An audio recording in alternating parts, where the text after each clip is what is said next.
Hello, my name is Susanna Craig. I'm with Pandia Health as the Chief Operating Officer.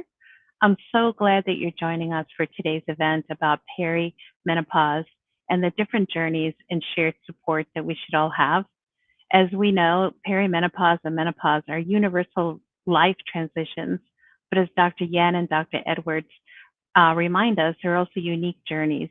Each woman's experience is shaped by the mix of biology, culture, access to care, and lived experiences.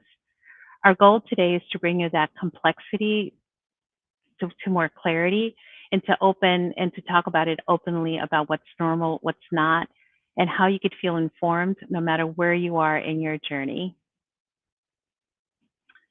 So today we're joined by two exceptional physicians who've devoted their work to improving women's healthcare. First, I'd like to introduce you to Dr. Sophia Yan, CEO of Pandia Health, a menopause certified practitioner and a passionate advocate of personalized evidence-based care through telemedicine, asynchronous to be precise. Dr. Yan will discuss how we treat symptoms and how to identify signs of peri and menopause and the consequences, most importantly, if you leave them untreated. And then excited to have and listen to Dr. Colette Edwards, founder and chief medical officer of Pausitive Health and one of WOW's top 50 leaders in menopause for 2025. Dr. Edwards will present factors like race, mindset, and income, and access to menopause-trained clinicians and how they can influence patients' experiences. So that's the two awesome doctors that we have here talking. But what we'd like to do now is start first with Dr. Sophia Yan. If you could please introduce yourself, tell us a little bit more about how we could spot those signs and symptoms about perimenopause. And then right after that, we will hear from Dr. Colette, Dr. Edwards Colette. So take it away. So hi, everyone, CEO and co-founder of Pandia Health. As Susanna mentioned, we're the only women-founded, women-led, the only doctor-founded, doctor-led, asynchronous telemedicine and pharmacy in birth control and peri/menopause. I grew up in the Bay Area in California, went off to MIT, froze my butt off, said I'd never do the East Coast again because it's too cold, and then came back to UCSF, Children's Oakland, back to UCSF to specialize in adolescence, and then a master's in public health at Berkeley to get all the degrees in the Bay Area, specializing in maternal child health, focusing on obesity. Finished off at Stanford, where I'm a clinical associate professor in the Department of Pediatrics and the Division of Adolescent Medicine, and then co-founded Pandia Health to make sure no one runs out of birth control on our watch and that women get expert menopause care by 100% physicians wherever you have internet and a mailbox. I'm going to share my slides now. I have lots of screens open. Yay. Okay, cool. It's queued up, ready to go. And I'm going to do this view so you guys can see. So know, if you don't already know, that there are barriers to peri/menopause care. On average, if you call your doctor's office, it's going to be 3 to 6 months to see a physician. At Pandia Health, we take care of our menopause patients within 3 to 5 business days. Know that 90% of women with menopause symptoms go undiagnosed. And the example I give is I'm a doctor, I'm a total doctor snob, and I made sure I picked the best doctor. What residency did you go to? What medical school did you go to? And she's great on other things. But I showed up as a 52-year-old woman on constant birth control pills to smooth out the chaos of perimenopause. So I had no hot flashes, no night sweats, but my waist disappeared and my cholesterol shot up. And she's like, oh, that's old age. Go see the nutritionist, go get more exercise. And in my head, I'm like, I'm an obesity expert and people wait 6 months to see me. Nothing has changed from last year to this year. But I was like, okay, I guess that's old age. And then I became a Menopause Society certified practitioner where you read up on the latest and greatest and learn that when you take away estrogen, the fat deposits centrally at your waist, so your skirts and your pants don't fit, and then your cholesterol shoots up, your triglycerides, your LDL. And so I switched from continuous birth control to the bioidentical estrogen and progesterone, FDA approved standard treatment your doctor can prescribe. And then my waist came back. And then my cholesterol got better, but I also went on statins. So doctors can get gaslit too, is what I'm saying there. And then on the bottom left, you'll see that 69% of OB-GYN residencies that were surveyed in 2023 had no menopause curriculum. And who knows what your internal medicine or family medicine doctor has. The lack of experts leads to poor outcomes. There's only about 3,000, maybe 5,000 Menopause Society certified practitioners in all of North America for the 1 million women entering menopause each year. And if everybody went on HRT, 60% of fractures could be avoided. Without HRT, you have a 50% increased risk of heart disease. You have a 24% increased risk of colon cancer and a 21% increased risk of diabetes. It's important that people understand that we have many seasons of hormonal changes. So puberty, and then your fertility years, and then perimenopause, we call the zone of chaos. And then when your ovaries are like, thank you for your service, I'm out of here, I'm retiring, I'm not giving you any more estrogen or progesterone, then it goes down and the levels are very, very low. Definitions, very important for you all to know. You don't need to know final menstrual period, but menopause is technically that last period. And for those of you who haven't entered it or are soon approaching it, what is this chaos limbo of perimenopause is the 5 to 7, 10 years that leads into menopause where your periods are irregular. And we only know you have menopause when it's been 12 months and you haven't had a period. So for those of us that had to go through it, it was really frustrating because you get a period and be like, yay, maybe menopause. And then 3 months later, bleh, and you're like, oh, got to restart the clock. Then you'd be like, come on. And then 6 months, bleh, and you're like, oh my God, it's like, God, I have to keep going. For others, they just had it and they're like, nothing for 12 months, lucky you. The median age of menopause / your final menstrual period is 52 and a half. I know there's a lot of for-profit companies trying to scare people that, oh, you need to start looking at perimenopause in your early 30s, late 30s, early 40s. I wouldn't worry about it until perimenopause is like 5 years before that. So like 47, maybe 42, but definitely not in your 30s or late 30s. And certainly it's possible, but that's like 1 in a million.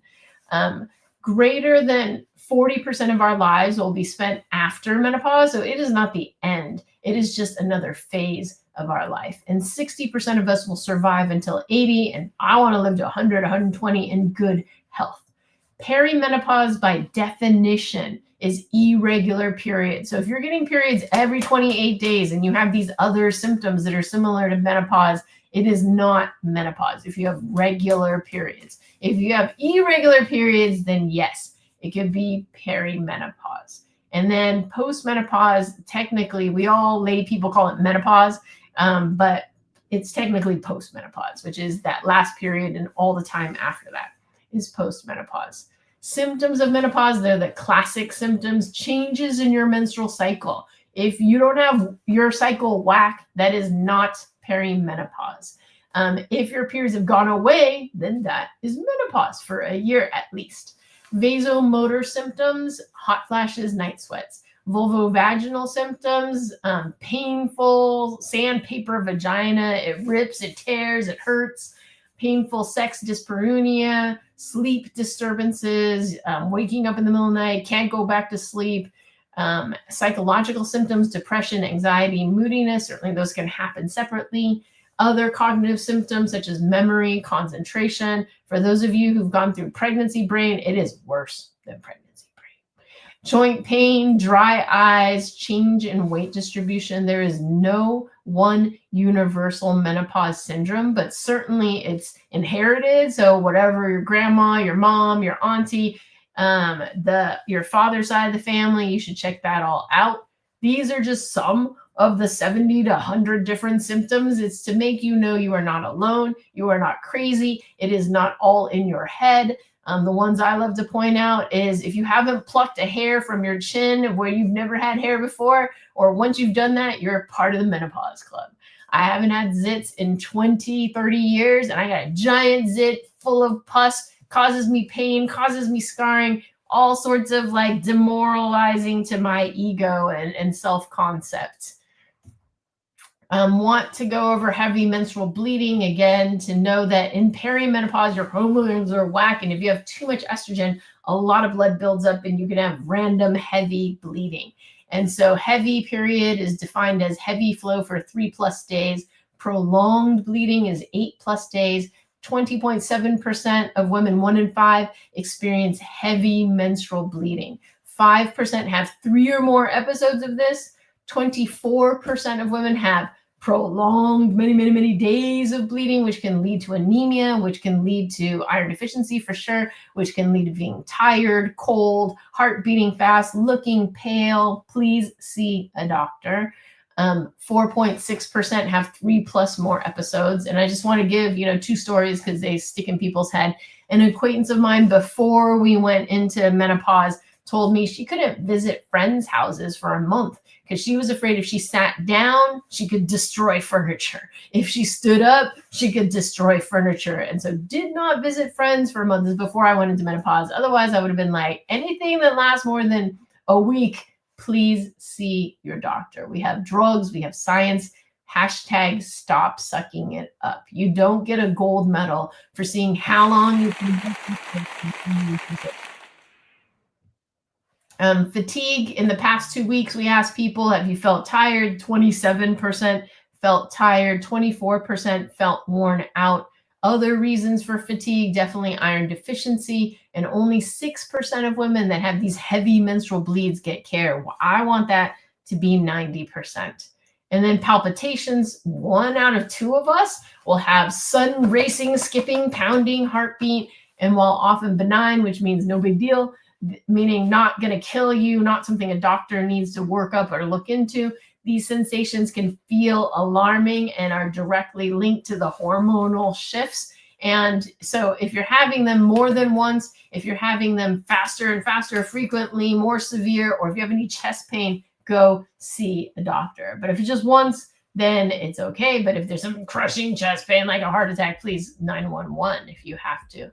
Want to reemphasize that perimenopause is chaos. And on the right here, I like this because it shows you have too much estrogen, you get tender breasts, you get weight gain, and more importantly, you get extra estrogen with whack blood.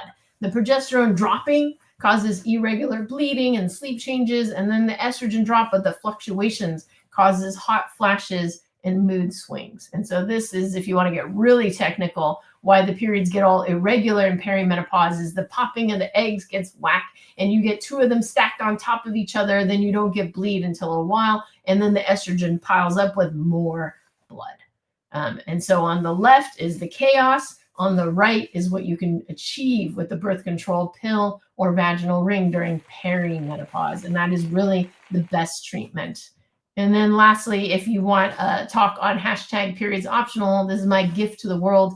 Anyone who's bleeding every month, but particularly as you hit perimenopause, you may want to make hashtag periods optional. Go to pandiahealth.com/periods optional, and you can see my TEDx talk on the bottom. And I hand it off to Dr. Edwards. Wow. Thank you so much, Dr. Yen, for that informative presentation. I know for me personally, periods optional when I was in college would have helped me a lot because there's such a huge amount of expense that we spend, right, on menstrual products on top of suffering every month with that pain. But anyway, leading on, Dr. Edwards, thank you so much. I'll leave it up to you. I'll let you go ahead and take the stage. Okay, thanks so much. And thanks for inviting me to participate. Happy to be here. I'll just tell you a few quick things about me. As was stated before, founder and chief medical officer of Pausitive Health. And I started down this journey because I had an admin who was going through perimenopause at the time and had, let's just say, a less than optimal experience with her GYN and her PCP at the time. And that got me wondering about what was available for women to learn about this time of life, what kind of experiences they were having. And to make a long story short, what I found was that people felt like things were coming out of the blue, that they were unprepared, that there wasn't for when you're having a baby, there's the what to expect. There wasn't one of those books for women who were going through the menopause journey. And so I felt that there was a need that needed to be filled, given that every single woman will go through menopause if she lives long enough. And so that's how I got started down this pathway. In addition to my medical background, I also have training in health and wellness coaching and health disparities through a program with the NIH. And my topic for today is really looking at what is a universal life transition, but how the journeys can be different. As was stated previously, each person's journey is unique, but there are certain factors that can impact the type of experience you have. So you have some people who sail right through and it's a non-incident. You have other people at the other extreme where things are so severe that they either have to cut back their hours or step back from promotions or leave the workplace altogether. So there are several factors that can contribute to the type of experience that a person has.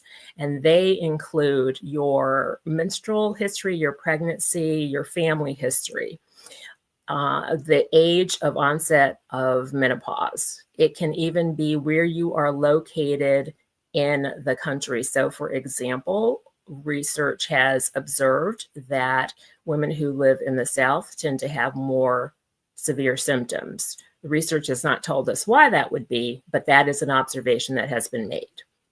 Your education level and income, whether or not you have access to menopause trained clinicians, whether you have access to insurance coverage, whether you have pre-existing conditions, and then your mindset and your culture. And so some examples for some of these. So with regard to family history, it is not uncommon that the experience that you have may be similar to what your mother experienced. It may not be, but that is not uncommon.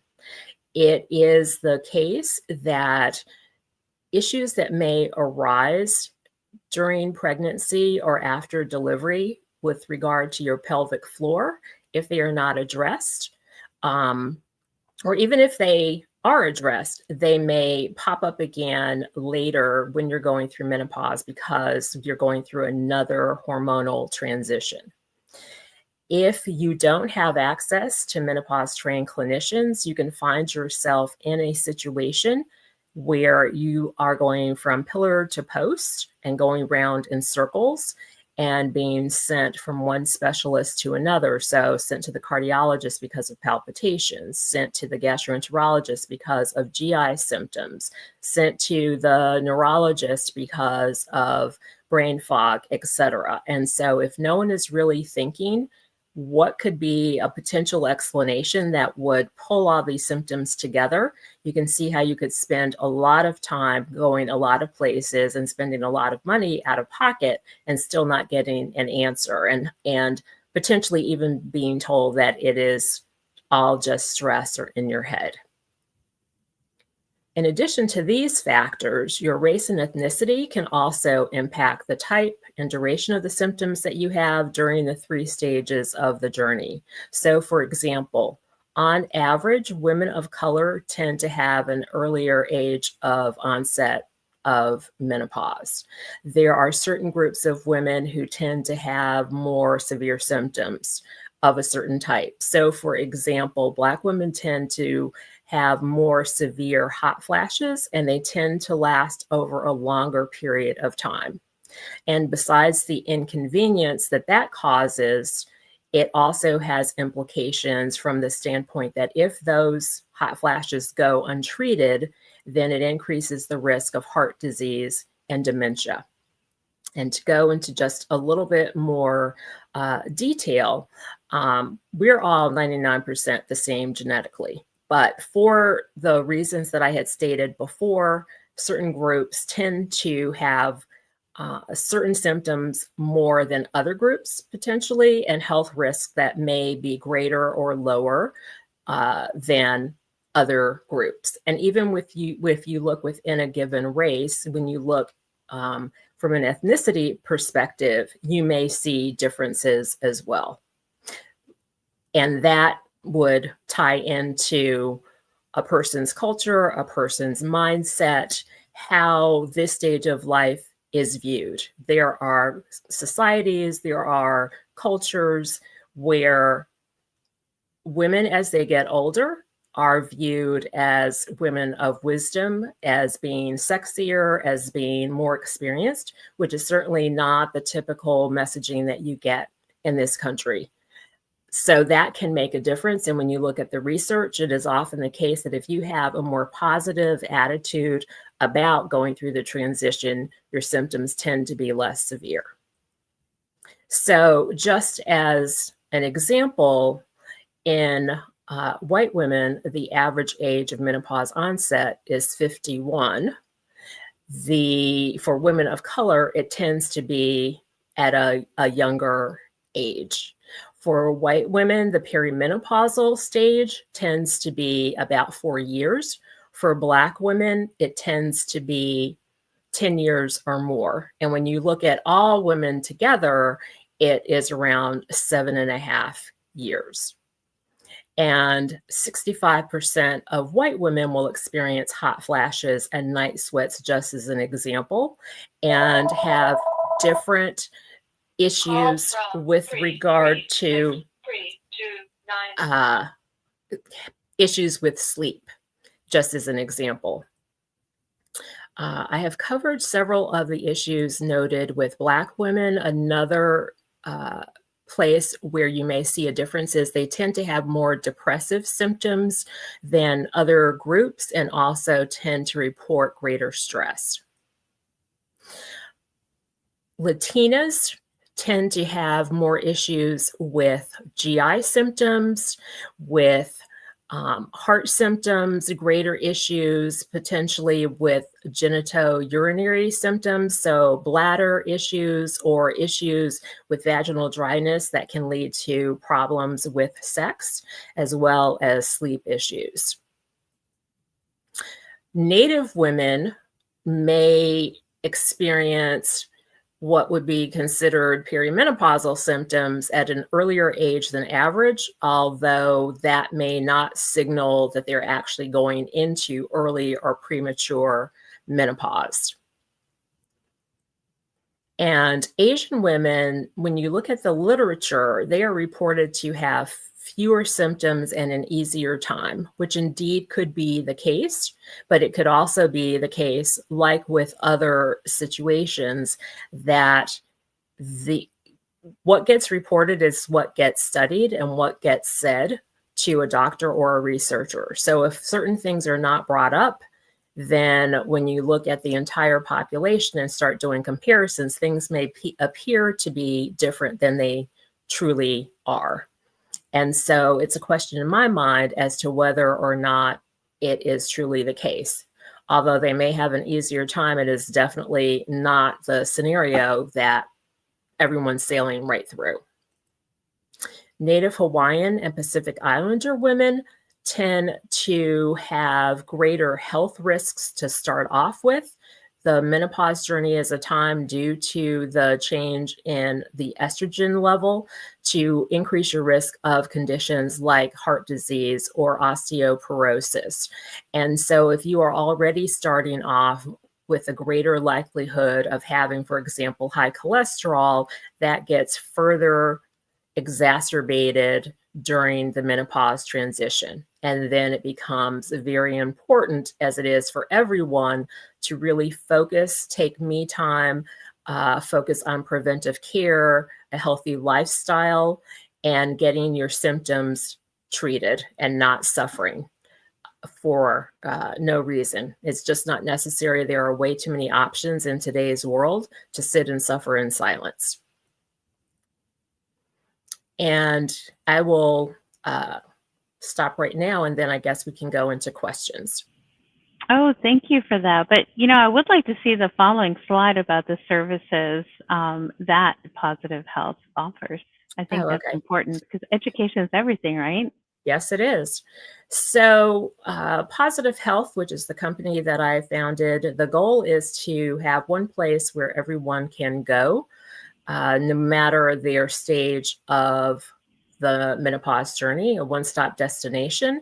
A big area of focus is education, and some of that entails 14 content tracks, but also a webinar and podcast series, as well as a newsletter, access to menopause-trained clinicians like Pandia Health clinicians, food as medicine. So, for example, a diet assessment, which comes with a score that you can track, recommendations based on your goals, a recipe library, very much trying to look at things holistically. And so music as medicine with playlists that have been scientifically proven to help with things like mood and sleep.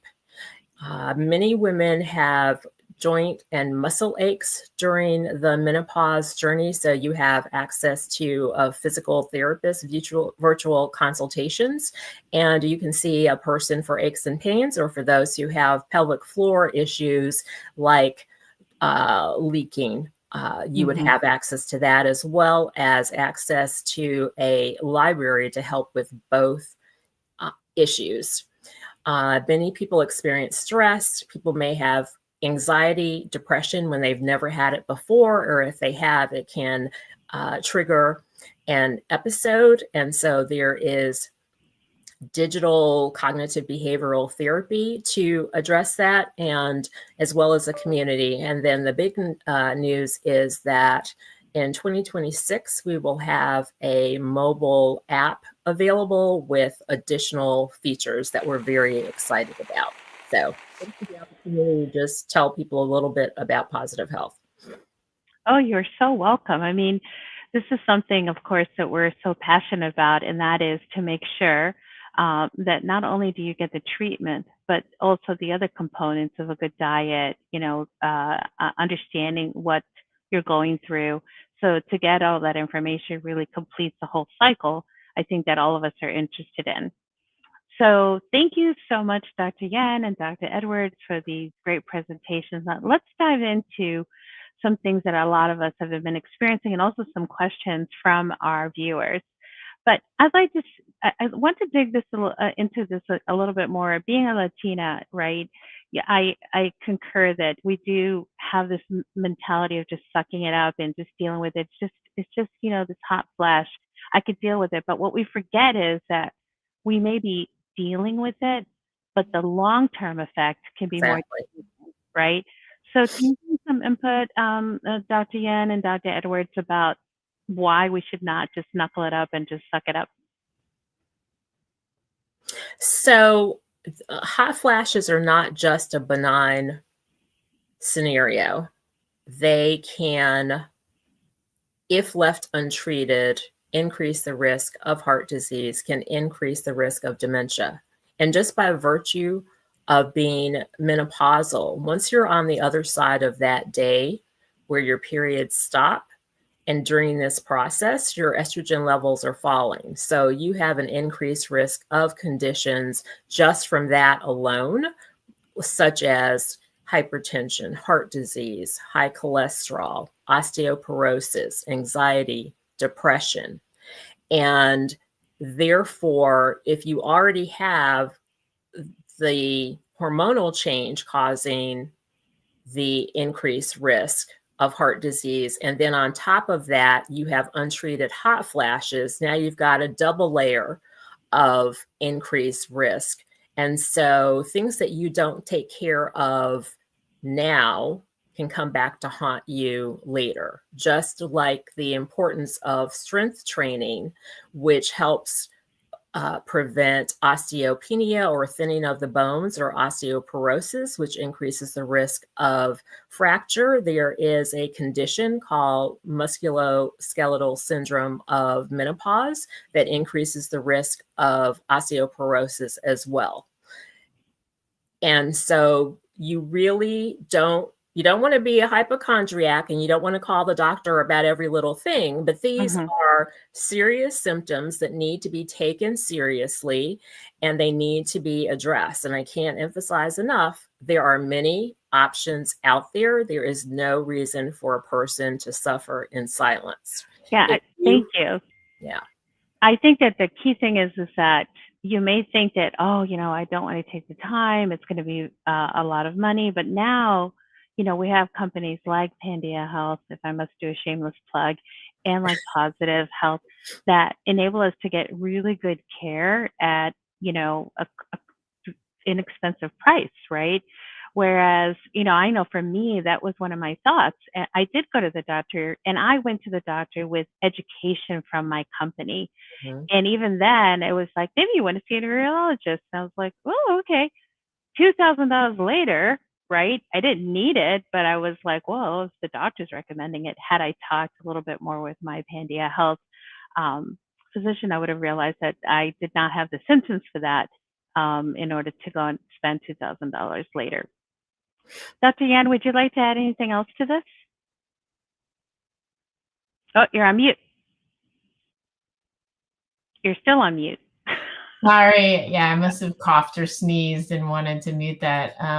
I'm going to share some slides that I prepared for the FDA approved reasons for HRT.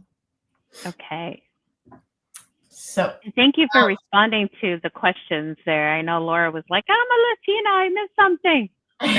You blinked and it flew by, and this is recorded, right? So we'll have it up on YouTube later. These are the FDA approved reasons for HRT, MHT, HT, though as we discussed, it has many benefits. The main one is for preventing cardiac death. The number one cause of death in a breast cancer survivor, cardiac disease. The number one killer of women right now, cardiac disease. But unfortunately, that is not one of the FDA-approved reasons for HRT. But if we treat you systemically for one of these reasons, then that might be a side benefit. I separated the genitourinary syndrome of menopause because that technically can be treated with just vaginal estrogen. And know that vaginal estrogen can be used by anybody, even if you have breast cancer, because it is not absorbed systemically, that it would go to your breast or your bone or your blood or your brain, any of that. It's just local. But it does treat urinary frequency, where you feel like you need to pee, but there isn't any pee.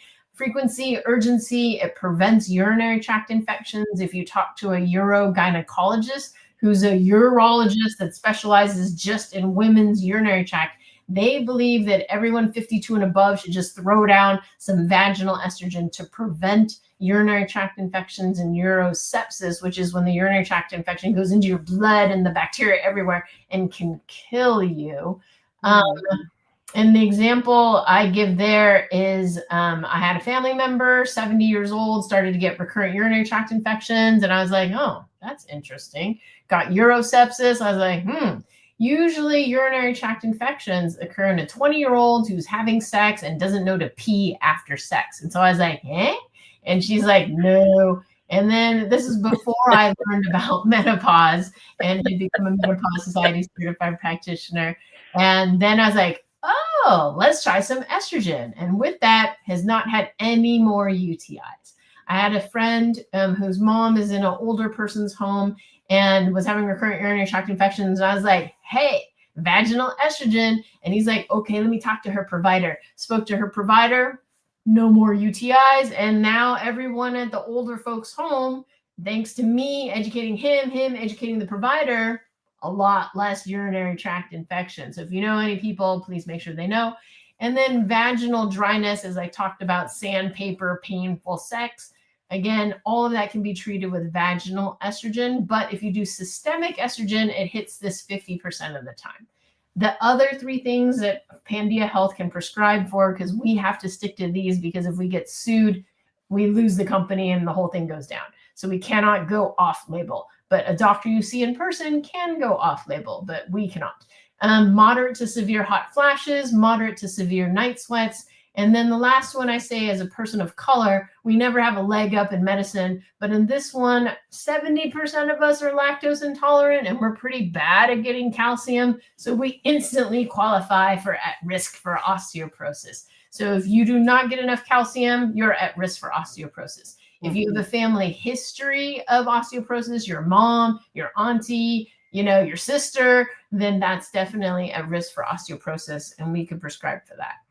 I did want to hit the myths about HRT, past concerns. HRT's reputation suffered due to a flawed study, the Women's Health Initiative, which had a press conference even before other doctors reviewed it and made sure everything was right.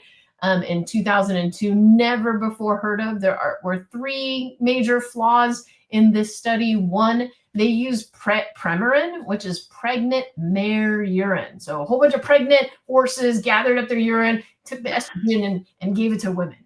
And then they used synthetic progesterone, medroxyprogesterone acetate. We now use bioidentical estrogen, bioidentical micronized progesterone, though we don't even say that anymore. We just say progesterone 100 milligrams, progesterone 200 milligrams, but that is bioidentical micronized. And because a lot of people confuse bioidentical with compounded. We do not recommend compounded. The American College of Obstetrics and Gynecology and the Menopause Society, when you have all these FDA-approved, FDA-tested things available. And then last flaw on that study, average age was 63. We now recommend that you get on estrogen within 10 years of your last period, and it's best during that time. And as I mentioned before, the average age of menopause is 52, plus 10, 62. So the average age in the study was 63. And so to explain to you the biological mechanism, when you take away estrogen, your arteries get hard. They no longer dilate. They fill up with triglyceride and LDL. And then you throw estrogen, which causes blood clots on top of that. You're going to get bad stuff. So that's why as soon as you take the estrogen away and all this badness, put it right back to prevent the hardness, to prevent the filling up with LDL and triglyceride. And then when they did study just the women that had estrogen, even in this flawed study, there was a group that didn't get progesterone, the synthetic progestin, medroxyprogesterone acetate.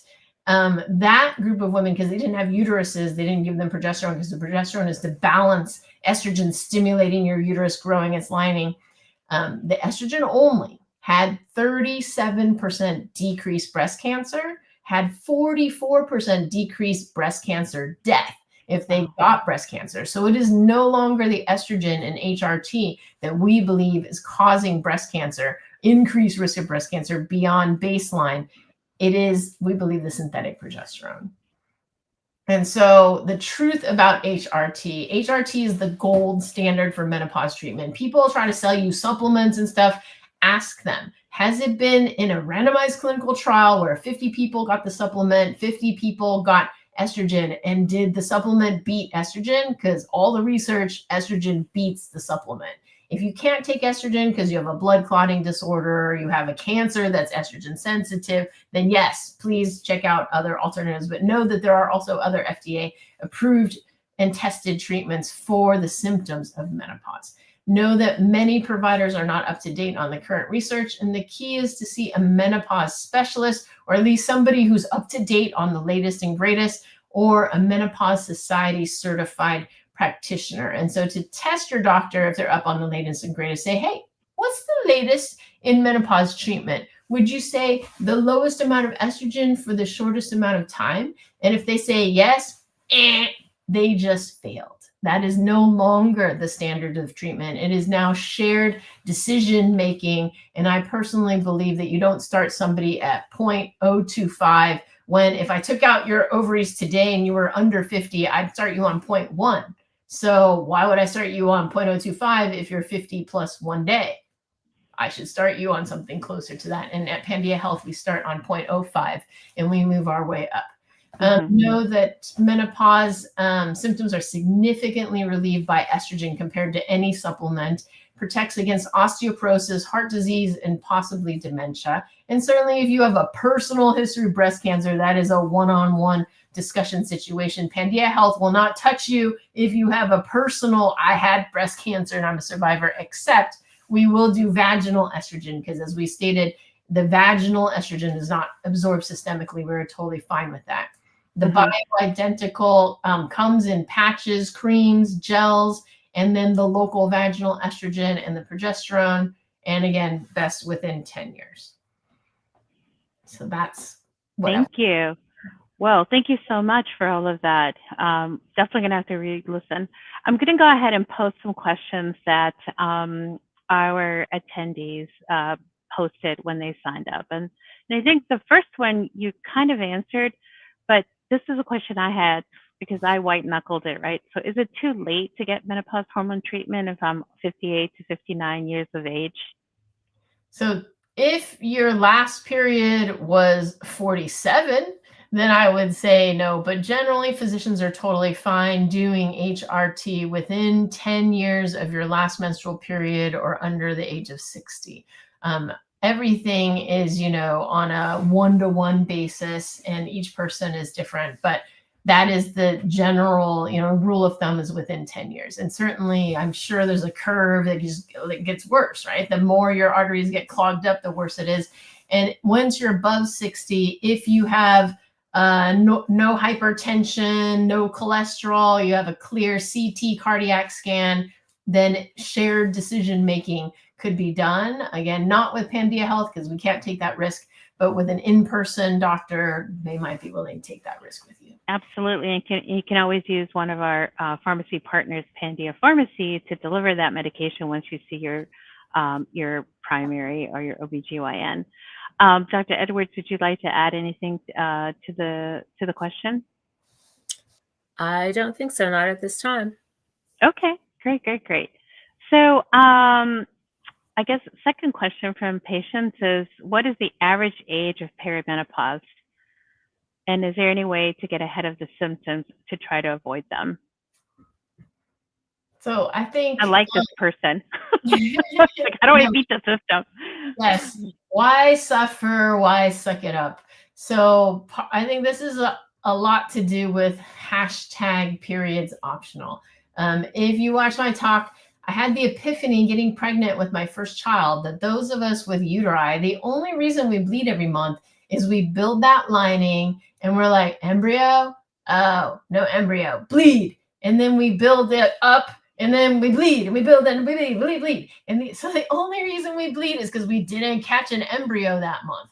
So if you're not trying to catch an embryo, and most of us, we crank out 2 kids and we're done. So why are we bleeding every single month from after that second or last child until 50, 52? So that whole time you could do #periods optional. But a lot of women, after they have kids, they don't have as much sex. They got a tubal ligation. Their husband got a vasectomy, whatever. They're like, I don't need birth control, but you can use the pill, patch, ring, the pill or the ring or the IUD or the implant to make #periods optional. And for perimenopause, the best treatment is to take over and smooth that out with estrogen and progesterone stable rather than up and down and all the consequences of that as you enter into menopause. The analogy I give is like running out of gas. You can either put like random, or like me, I'm a control freak, everything smooth.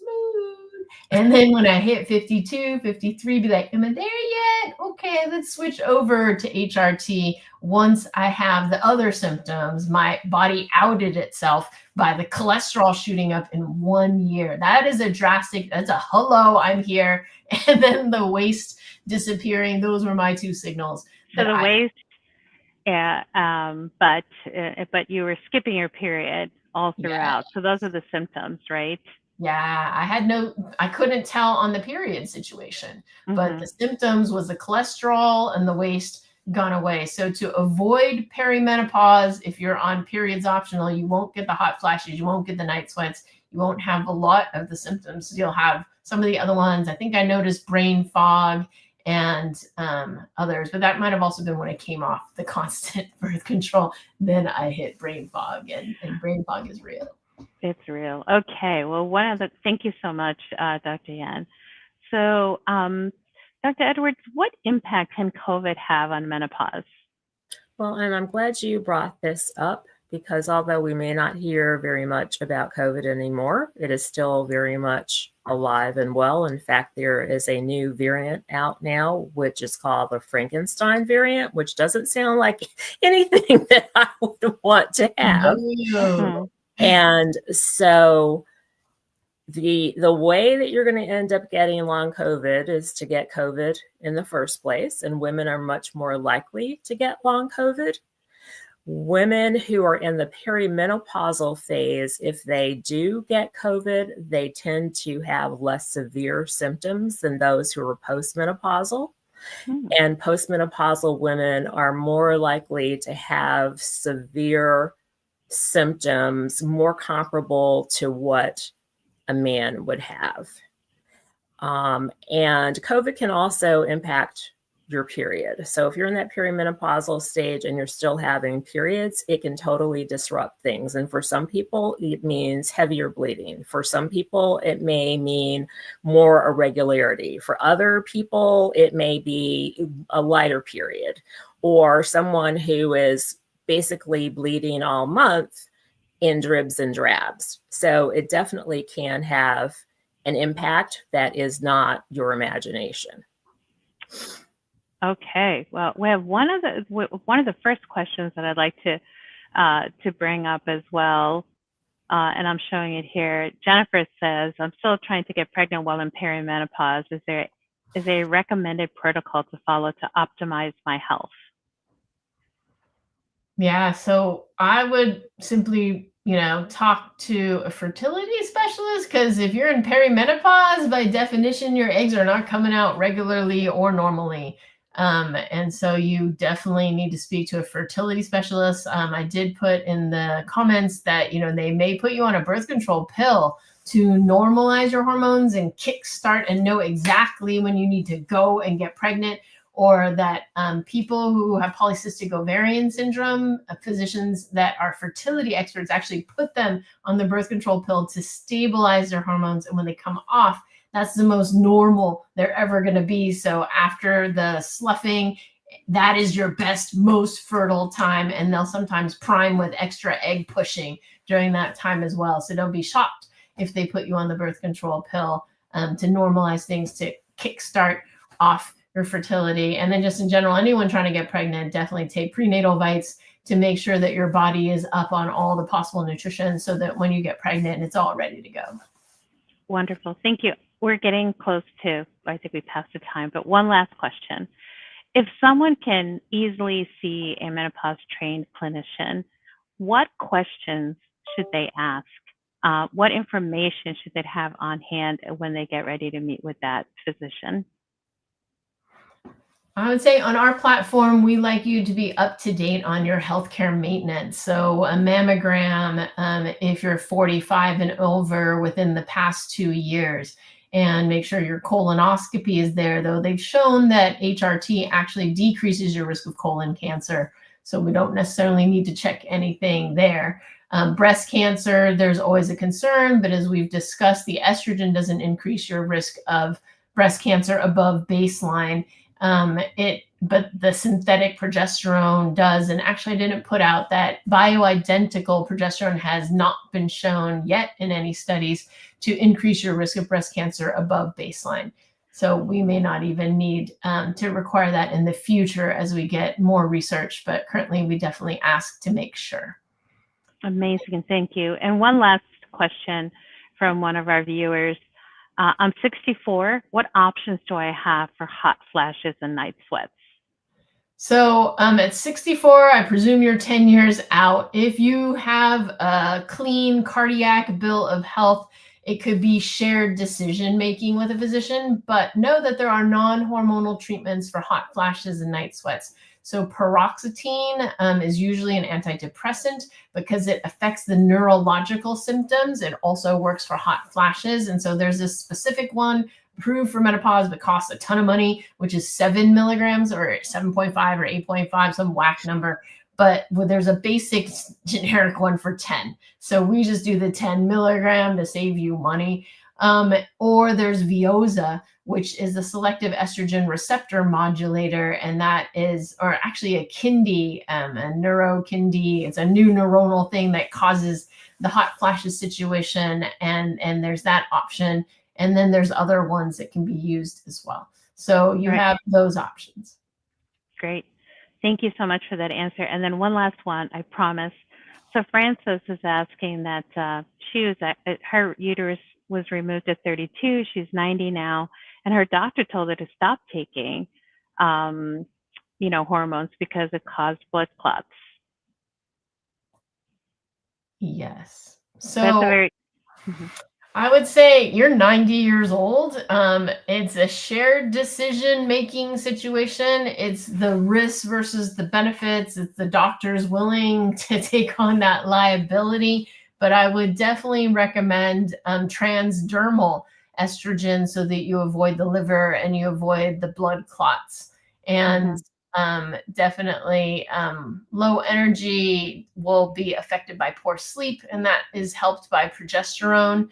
So again, I don't think it necessarily needs to be compounded, and it sounds like with compounded, it's most likely topical, and so that's good for avoiding the blood clots. Right.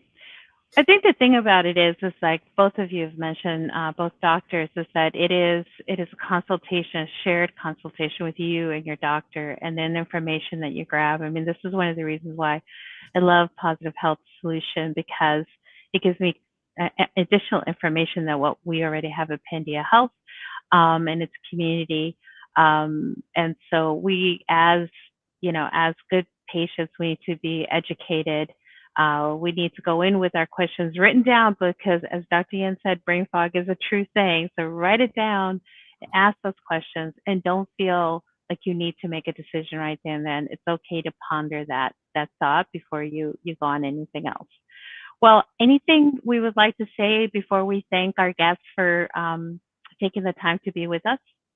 I want to do a testimonial for Positive Health. I have used their text educational service, and it's very high quality educational material every week on a different topic. I did sign up for all the topics because all of them interested me. And so it's great. You've really made an amazing product, Dr. Edwards. Oh, thank you so much for that. And I would, for just going back to the question about questions to ask your doctor, we do have a document that is a laundry list of questions to ask your doctor. So that is available as well. I want to thank Pandia Health for the opportunity to collaborate on this webinar. And I hope that people have become more aware and learned, and they take from this the bottom line. They have options, and they should seek help and not suffer. Life is way too short to suffer when there are solutions. Absolutely. Absolutely. We need to take care of ourselves. We take care of everyone else, but we also have to pay attention to ourselves. All right, everyone. Thank you so much for your time. I appreciate that you spent some time with Pandia Health. We have the scan code there. It'll take you to the page, the collaboration with Pandia Health and Positive Health as well. If you have any questions, drop us a line. Our email is info@pandiahealth.com. Know that we cannot respond to any medical questions unless you're a patient. Then you have that relationship there. Thank you again, everyone, and hopefully we'll see you in our next event. Have a great day. Thank you. Thank you. Thank you.